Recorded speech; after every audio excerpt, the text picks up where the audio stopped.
SWAT Kats The Radical Squadron was created by Christian and Yvonne Tremblay for Hanna-Barbera Cartoons Incorporated. Support the SWAT Kats Revolution Kickstarter by visiting swatkats.info. And remember to buy SWAT Kats DVDs at wbshop.com. This is a swatkats.info production.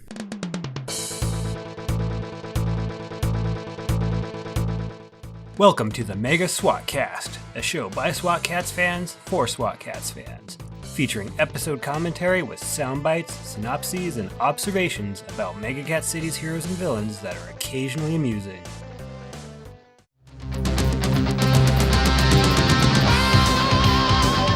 Please adjust your humor targeting displays to the lowest common denominator, and note that the accuracy of recollection missiles may vary. Now, adjust your bandanas, put on your glovatrix, and get ready to go full throttle.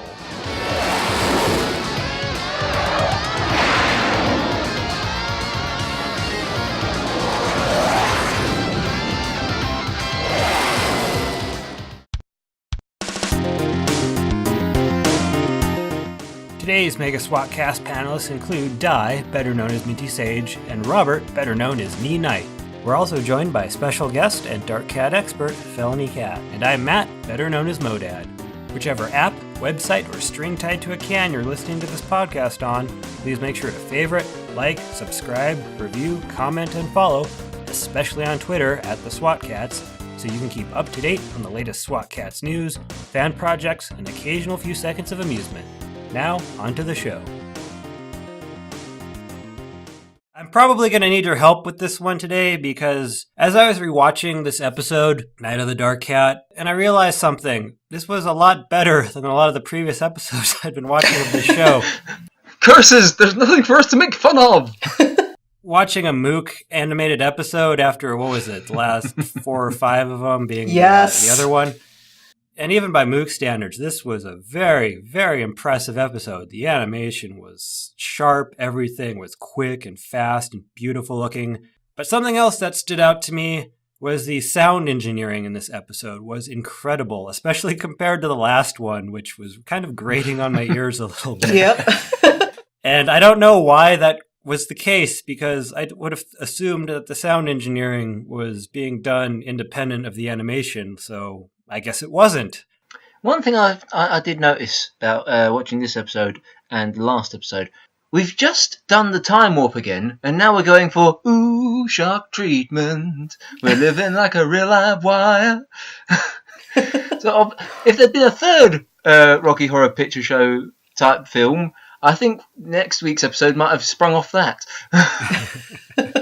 This is actually my favorite. It's tied between Razor's Edge of the SWAT Kats episode. So I was like, I really want to do this one. But I was like, if I can't make it, it's okay. But I really want to talk about this one. And that reminds me, I want to re-welcome our special guest, Felony Cat, who joins us today. She is the closest thing that we have. Yay! She's the closest thing that we have to a Dark Cat expert. And I believe her expertise will be well used in this episode. Well, let's see. Night of the Dark Cat. I believe this is the only one that was written by David, I'm not sure I pronounce his last name, Ephraim? I think it was Aram. I think it's Aram. I don't think he's written any other episodes, which is a shame because this is really good. We see Dark Cat, I think, at his best, but he still makes a couple mistakes down the road.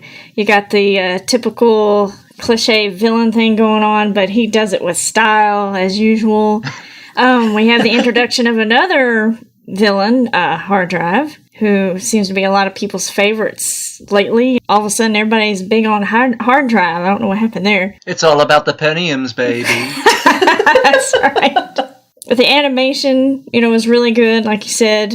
The sound effects, everything, I mean, from the start to finish, I mean, it's just superb. It's all smooth. Of course, like, it's Mook, so that's to be expected. The music's really good. The characterizations here. Yeah, you mentioned Hard Drive. He is voiced by the legendary Rob Paulson. You have Teenage Mutant Ninja Turtles and Animaniacs fame and probably a ton of other things that I'm forgetting about. I guess you could call him the guest star of this episode, and he does an excellent, excellent job pouring everything into this character. And one security guard, too. I was like, oh, Rob Paulson, and I checked the credits. Where is he? He's not credited. This is actually a bit of trivia, but when the SWAT Kats DVDs at WBshop.com were first released, they were only on the store for about a month or so, and then they mysteriously disappeared, which a lot of SWAT Kats fans at the time thought, why did this happen when we waited 10 years? a decade or two for those to come out? And then all of a sudden they were gone. And if you were like me, an insane person, you probably bought like a number of them so you have them on hand. So I could actually check this. I don't know if Warner Brothers wants this fact to be known because it reeks of incompetence. When they released these episodes on DVD, they copied over the credits for the first season. I forget which episode it was, but it's the wrong one for all of them. When they eventually did come back and you check the DVD credits, you'll see that Rob Paulson is finally credited in it, and it's updated at swatkats.info to see it. So That's good. Wow. But I'm pretty sure that's the reason they did it, because there's a lot of Hollywood union stuff that you can get in big trouble about not crediting people for things. Even Yeah, the Screen Actors Guild would have them on the platter for that. Which weren't several SWAT Kat voices president of the guild for a while? I know it wasn't Barry Gordon. Anyway, so big thanks to Felony for joining us for this one, and like I said, I'm going to need your help with this one because I'm drawing a blank outside of saying this was great. So If we can't find anything to pick apart with this one, should we just have like an hour of us going yay? Hooray! I have a few things. No worries. I've probably seen this episode more times than I care to admit. For some reason, that part of the DVD's burned out. This disc won't work. Why?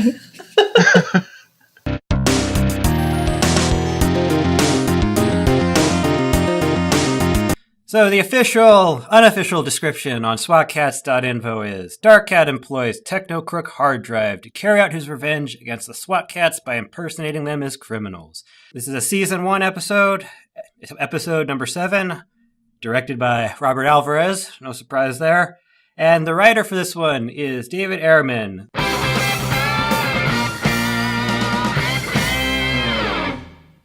So this episode opens up, we see a large, pretty nice building, an awesome pan, great artwork with the big Enforcer logo in front of it. We find out here in a little bit that this is the Enforcer Defense Center, and there's a couple of guards outside. There's one guy, I guess he's a new guy, he's feeling a little nervous, pacing back and forth. Do you know what happens to enforcers in this place? we just all die. Those fences mean nothing. The guard's feeling a little bit jumpy, and as you mentioned, Robert, there's plenty of reasons to be in the city if you're an enforcer to be a little bit nervous at all times. They especially feel in danger when they're told this is the safest place there is. Because villains in Mega Cat City, they see that as a challenge, not a deterrent. Why'd you have to say it out loud? So it's only security and when Farrell is feeling confident that they should be worried. Very confident because he put a big sign on the building saying, I made this. Just a giant bullseye, essentially, on this building. Big yellow target. It's the Robin costume of buildings. In the middle of the desert, you can see it for miles and miles in every direction. So this guard's a little bit jumpy. He's never named on camera, but I believe his name he's Enforcer Raphael, because if you pay attention closely, this is Rob Paulson doing his Raphael voice. I thought I saw something out there. I was expecting him to pull out a pair of Psy and maybe have a slice of pizza or something. This is not my idea of a good time. Just outside the perimeter, there's a shady-looking figure sneaking up on the place. His voice also sounds familiar. He must be this guard's distant relative or something, because we have the great fan-favorite character Hard Drive is introduced. He comes onto the scene, and he gives us a little bit of exposition about why he's breaking into this place. He's going to steal some secrets, and how is he going to do this? He is going to use one of the coolest things on the show, the Surge Coat. It does two things. It allows the user to turn into sort of an electrical energy being, able to sort of go through power lines and electrical computer systems. And the second thing it does is it gives you an awesome haircut. It gives Hard Drive, who looks pretty like a normal sort of frumpy sort of guy, And it gives him these awesome electrical pupilless eyes, staple of the show, and an awesome sort of 90s punk haircut. Nice mohawk. My theory behind that is it's sort of like one of those it's like Faraday ball things. It just makes all the hair go, Poop. I want to get away from here. I want to get away from here. Stand up as much as you can. And it made it blonde. He's blonde suddenly. Well, if he wanted to get into some sort of a copyright thing, he could go, blonde streak speeds by. My name is Hard Drive. This is not a licensed song. Not yet anyway. Why didn't he just wear it there? He was sitting there stalking around. You know, he had apparently get around the fences and everything, and he's got this suitcase. What did you do? Did you take the city bus hard drive to come here? Stand out here? Okay, nobody's looking now. Now I'll put this on. I guess he didn't want to stand around looking like that on the subway train or something. I didn't understand why he didn't just leave from his house or something, but I guess it wouldn't set up the scene. So. I just imagine him sat there in public transport going, yeah, probably should have taken the coat. My only question with this entire scene is he responds to the guard. If surveillance cameras and electrified fences don't stop him, the enforcers will. Arrogant fools. He comments on what the guard says, yet he is miles away. How? He's not wearing the coat yet, so does he just have natural super hearing? I can hear a conversation 5 miles away. That might have just been Rob Paulson. Rob Paulson hearing himself in the recording studio. Exactly. Well, it says this line here, so I'll just answer this one. Thanks for the tip, me. You're welcome, me. It's an inside job. So using his surge coat upgrade, hard drive turns into a sort of electrical energy being formed, zips into the power lines, and easily bypasses all of the intimidating enforcer security that surrounds this building. He pops into what looks to be some sort of computer lab. He takes his sort of little dustbuster vacuum cleaner attachment.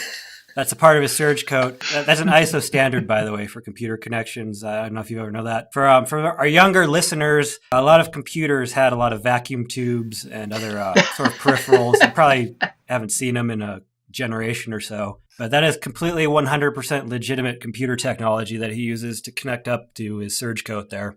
And he starts to download all of these super secret defense secrets. Just sucks it on up. Yeah, if you pay close attention to the computer monitor, they're literally being sucked into the corner of the screen as they go in. It's a nice little cartoony detail there. This triggers an alarm at the defense center. The guard, who is doing what else but being asleep, is woken up by this. Well, it's the most secure part of the area. I can go to sleep. I'm not paid to do this. Oh, wait a minute. Got the jumpy rookie outside. He'll let me know. He's my alarm. Hard drive decides that he's got enough defense secrets. I guess he stole all of them, and then he says that he deleted them just to be a not nice person. No way! Spike them! And he does this while laughing maniacally, and then he zips away. So he has completely robbed this place, and he's on the run now. I have to admit that I know that this was back in the 90s, and I know gigabytes and terabytes were not a thing yet. But once he said that... Now hard drive can take on a few tasty megabytes. I've sneezed that! So the next scene that happens, I think I'll call this the Mook resume scene, because it serves no other purpose than to show how awesome they are. We have a sequence where the SWAT Kats are in the Turbo Cat, and this is an incredibly beautiful sequence. You have T-Bone and Razor flying the Turbo Cat over, I guess it's Mega Cat Bay. They're testing out their new third engine, which I guess is a kind of a continuity nod to the previous episode, maybe, because there was some stuff in the Bride of the Past Master related to that third engine. If you ask me, I think they actually replaced the entire jet because everything is so much more different and fast. It's now made with ladles. bombing along above the beautiful greenish bay. Oh, we should really clean that. So the Turbo Cat's moving around at probably supersonic speed, going up and down and around. There's all these awesome camera angles. You get to see close-ups of the consoles. The city's in the background. There's an awesome shot where the Turbo Cat just flies along the water. the speed of the jet passing by causes it to splash upwards in its wake. It's all very, very cool looking. We need to do the flying scene again, T-Bone. We did it. It took 17 hours, but we did it. It's done. Yes, but we need to get it from different angles. Again and again. And again and again and again and again. Yeah, I love that sequence to pieces. I mean, every time I watch this episode, I have to rewind and just watch that whole thing again because the attention to detail is just amazing. And they get an alert that there's a enforcer alarm or something going on at the moment. And we get to see the perspective from Commander Farrell, who is also on patrol inside of an enforcer chopper. We gotta get that right. He gets a call from the defense center who explains what happened. Farrell uses what I like to call the fist console pounding punctuation as he details every little thing that occurred, pounds his fist. He puts 2 and 2 together rather quickly. If there's computer theft and stolen defense secrets and a power surge, that right there, it's probably got to be Dr. Viper. Oh, I'm sorry, hard drive. There's possibly a rookie in the back of the chopper whose job it is to replace the panels as Farrell dents them. Oh no, take that one off and put that one again. Oh no, he's denting another one. Yeah, and T-Bone remembers computer theft isn't the guy who, I forgot what he called him, Techno Weasel. They had all kinds of puns for hard drive. Isn't that the computer nut who kept tapping into automated teller machines? This Techno Weasel. How are we gonna catch that lightning bug? This digital deadbeat can just stay here till his battery wears down. Let's unplug this guy. I can't wait to grab that high voltage lowlife. This is kind of like the introduction of Dark Cat in his first episode, where apparently these two were already established before we see them as viewers. Though judging by Razor's tone, it would seem that this sort of activity is a few steps above what Hard Drive has been known for, so perhaps he is trying to up his game and try to get into a more lucrative criminal market. Ah, yes, where he goes from Z-list to B-list. Maybe not enough to carry my own episode, but if I get somebody else to be the brains behind the outfit, I think I can be a good goon. Almost as much, if not more, screen time. It's like, I'm sure someday he'll get that episode 100% dedicated to him. Oh, of course. It's not like he's just going to be a cutaway villain. We begin the episode with Hard Drive's plot already in progress. Oh, dear. So conveniently, Razor happens to have his hard drive detection equipment on the TurboCat. Super specific stuff. He has what's called a surge protector, or not a surge detector. And he's able to track hard drive's movement through the electrical grid. Good thing he had that lying around. Everyone seems to know which palette of things to use for this episode. Clearly labeled. Episode 7. Break glass in case of episode 7. Note to self, make sure surge detector is functioning. Well, it gets even worse when we get into the missiles. Yeah. Just so happen to have them aboard. So the SWAT Kats pursue. They quickly catch up with Hard Drive after another amazing animation sequence from Mook. They use the turbo blades at first. They're a weapon that we were introduced to in the giant bacteria, and they look a lot more impressive in this episode. They try one, it doesn't work. They miss him, he keeps on going through the power lines. Razor tries 2 to try to cut him off from in front and behind. It almost seems like it works, but Hard Drive zips out of the severed line and goes back into the power lines. And so Razor has this idea that maybe he should use the weapon that's more appropriate for this, the anti-hard drive missile. I don't know why he didn't start with this. I can just imagine T-Bone when Razor presented to him. He's like, okay, but under what situation are we ever going to use this? Something else that's worth pointing out about this, and this is, more love for Mook right here. Each time Razor fires these turbo blades and cuts the power line, you can see in the background all the lights turning off in the city. Yes, that was a brilliant part of continuity there. Because in most cartoons, you really don't see that attention to detail. I mean, they could have just left the lights on, but every time... Well, they could have drawn it without the lights on. Exactly. So every time those missiles hit, the lights flickered off, and I went, wow. And they're out Nice. still when they land and everything. You see Yes. the darkened windows and the buildings in the background. It's all quiet. It makes me wonder if Razor was just using this as an excuse to do, more damage to the city before finishing the problem. I have a sneaking suspicion he just got his energy bill and going, those people need to earn their keep. Razor winds up using something called the wire cutter missiles. Did I get that right? I think I did. He uses a pair of these. If you ever do any sort of breadboard electrical type stuff, they look like two alligator clips with rockets attached to the back. That's probably what they were. And they managed to cut off hard drive, sever them from the power line, and they have these nice little parachutes that deploy as they're descending downward, so they can safely hit the ground not too hard. The SWAT Kats land. They jump out to take a look at what they caught. T-Bone has a little safety tip right there. He doesn't want Razor to get too close, get electrified. Razor points out that his Glovatrix is insulated. This is a good continuity point, but the problem is... There's no Glovatrix. It's just a glove. A fingerless glove. Sorry, Razor, an animation error is going to kill you. Well, but he also said the missile was insulated too, and I'm like, well, good thing that was insulated, because your hand's really not gonna, no. And with a tail, acting as a grounding rod, you are boned. Razor flips open a little control panel there. We get a little computer screen, and we see a sort of digital version of hard drive's face on it, and he is captured, and he is not happy about it. He is absolutely livid. It was a good thing they had the screen there. I mean, if it was just a missile, he'd be trapped in there forever. Trapped in a missile, only my memories for company. Trapped in a missile, won't someone come and rescue me?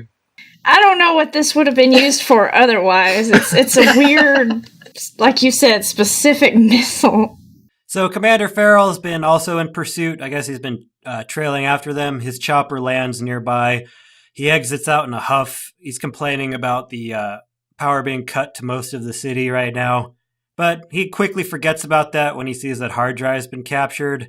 And this so impresses Commander Farrell that he actually is content to let the SWAT Kats leave the scene. I think this is one of the few times in Season 1 he actually does this. Well, I won't press charges this time, since you helped capture hard drive.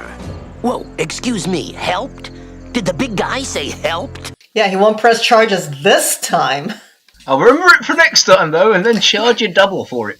I like to think that this is as friendly as he gets, so when he goes to, Thanksgiving dinner and all that sort of thing, he is like this as well. Oh, I see you've made the mashed potatoes again. More lumps in them this year. Thanks. He pretty much takes some credit for this. And Razor even is like, helped, because Farrell said, oh, well, I'm not going to arrest you because you helped capture a hard drive. And Razor's like, helped? And he was like, did the big guy say helped? Air quotes. It's like, what were you doing? The only thing you did to help was, talk about it over the airwaves, which we were eavesdropping on, so, And pound the console. Yeah, I guess that was something. I think Farrell has to, actually take stock occasionally and go, okay, they've got a jet that can outrun a electrical bolt thing, which, pretty quick, I've got a chopper that can only go so quickly. It doesn't actually go faster when I punch it. It just makes it feel like it's going faster.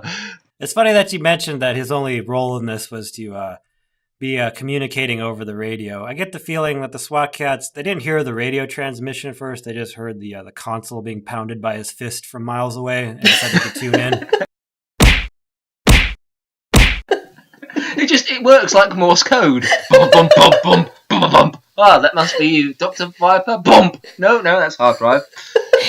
The louder the pounding, the more angry Farrell is. So we better get over there and see what this is. They caution Farrell, be careful with the missile. What do you think I am, stupid? Bingo. Well, they have a point, because behind him, the enforcers were trying to figure out, okay, where do I put the handcuffs on a missile? Do I read it? It's right, it's a missile. It's like googly eyes. You add some googly arms to it so you can... So in the next scene, we see the inside of the Enforcer jail. I think we only see the Enforcer jail once more in the alternate universe in Dark Side of the SWAT Kats, and that's a long way away from now, but it's a neat little setup they got there. Well, it's the only time they ever actually arrest anyone. That's true. I just like the idea that they took this missile that's, immobile and put it inside of a jail cell.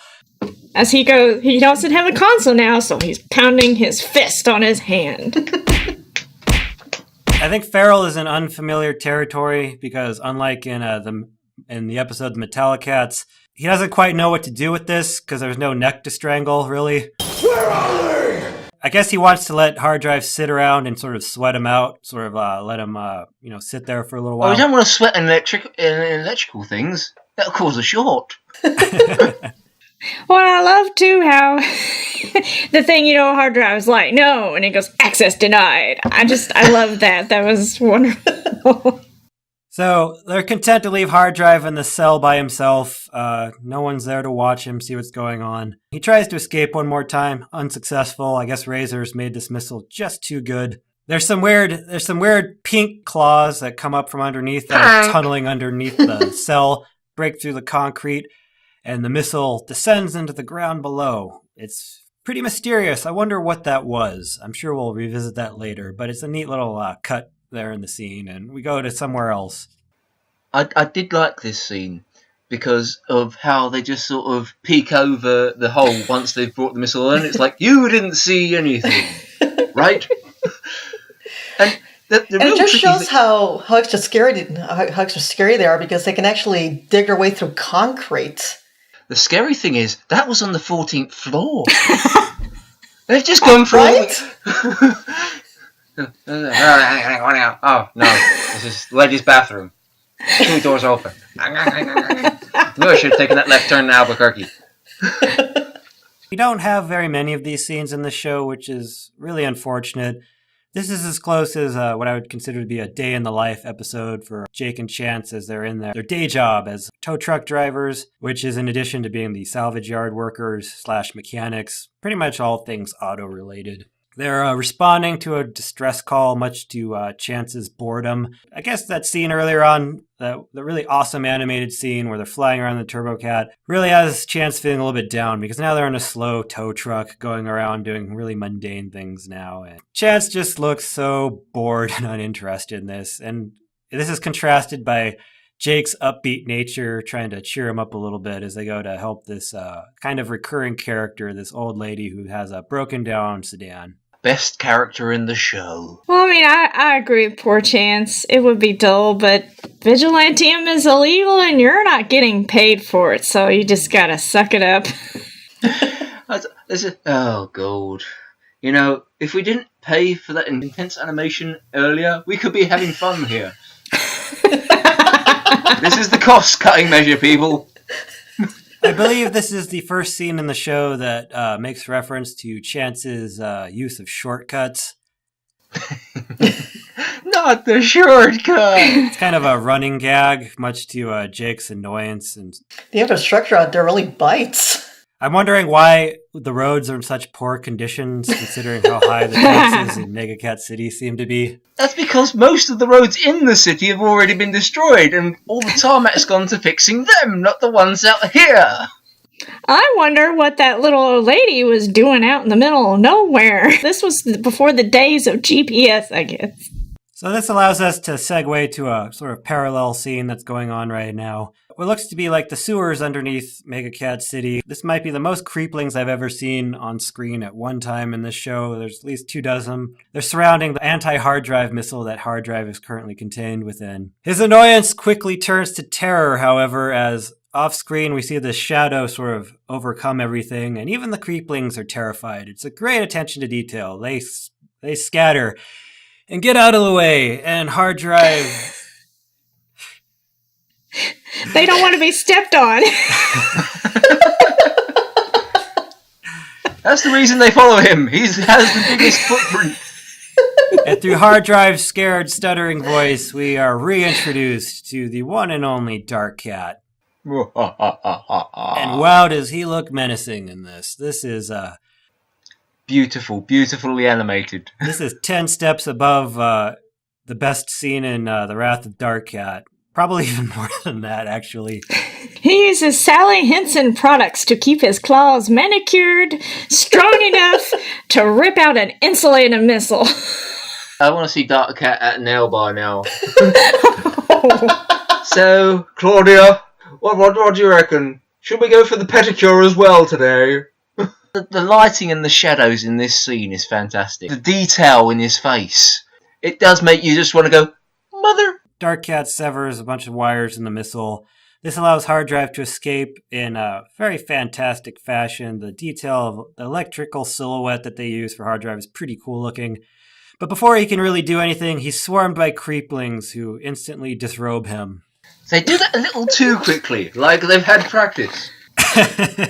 It's laundry day, my creeplings! Oh, God! So he's effectively disarmed now. He reverts back to his normal, non-mohawk look, and he is super intimidated by Dark Cat, who's raging in front of him, talking about things that Hard Drive really cares about. He just wants to get out of here, it looks like. I just stole it for the money, you know? You can have it. I'm gone. Hard Drive has fallen victim to the worst fate in this show, and that is to be the single audience member of the villain who is explaining his motivations and plot. And the thing is, if you pay attention to his face, I think he knows this. It's like, oh no. Not the monologue, anything but the monologue. He tried to buy his way out of it. Here, take the secrets and I'll leave, you know. I liked how at first when he popped out, he had his hands, you know, propped on his hips like he was going to do something. And then all of a sudden, whoa, okay.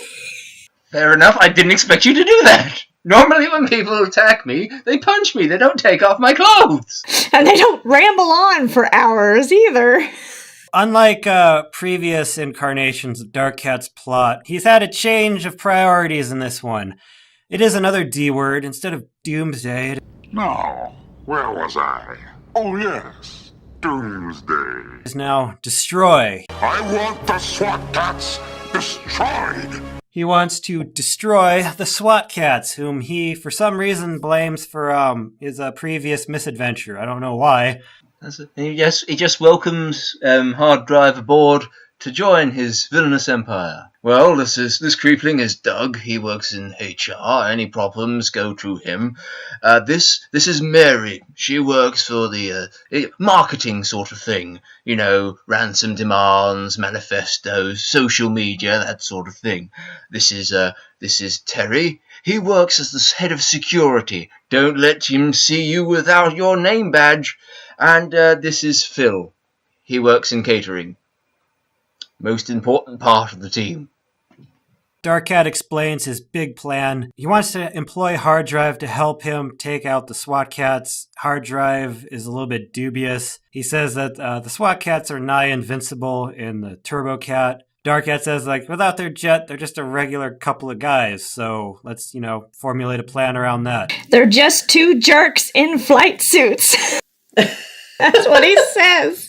I totally missed that. Two jerks in flight yes, suits? Yes, he says they're just two jerks in flight suits without their precious jet. It makes me wonder if he's had a few lunch dates with Commander Farrell at some point. It's very, it sounds like something he would say.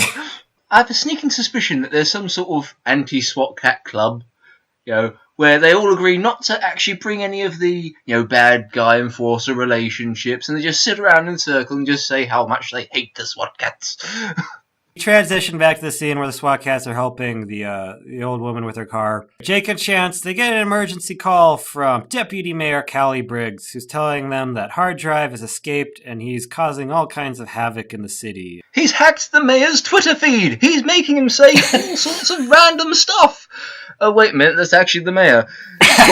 Anyway, he's still out and about, With this new emergency going on, the SWAT Kats what's the word? They ditch her. Yes, they do. You see her hands on the... I love they even animate that. Her hands on the steering wheel from her point of view as they're zooming away. They probably had to cut her out because she was probably swearing or something. That's not the horn, children.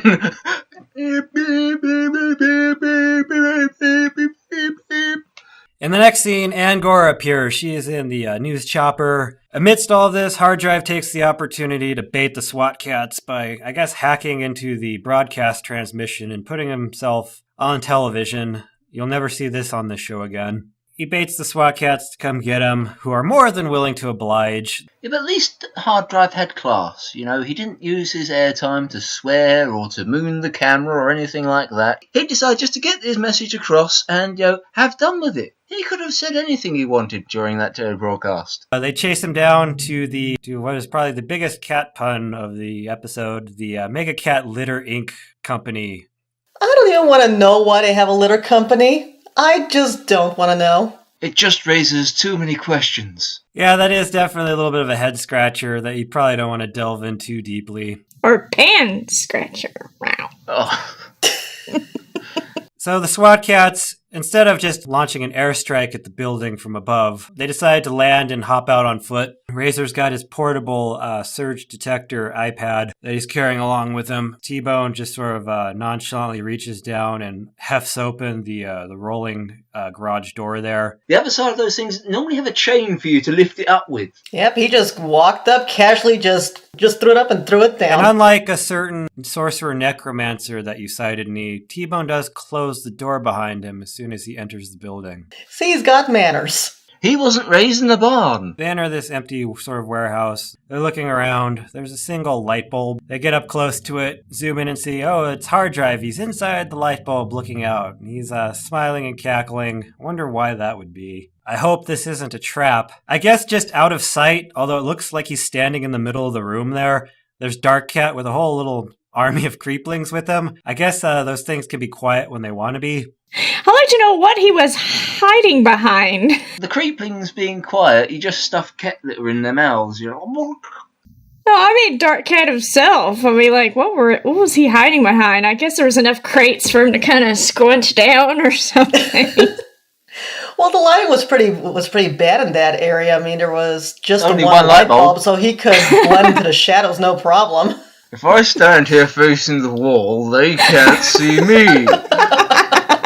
While it might be a little bit dimly lit, it's not so dark as to not see someone standing in the middle of a giant open area. And Dark Cat doesn't strike me as the sort who would hide behind a box going, right, when they're looking at the light, I will stand up and go, ha, it was me the whole time. He is behind you. So the creeplings, they quickly attack. Both the SWAT cats take a little bit of a defensive pose. Razor, I think he didn't realize he was unarmed because all he has is that little surge detector device in his hand. So T-Bone has to take point on this one with the Glovatrix. He fires a little bolo missile, ties up a creepling. So this fight doesn't last very long. Dark Cat pulls a chain. It's attached to some sort of a net that drops from the ceiling. Pretty heavy net by the looks of it because it just collapses the two. He takes a page out of Ferrell's playbook. Throw a net over that guy! It actually works! Canon proof that technique in this world actually works.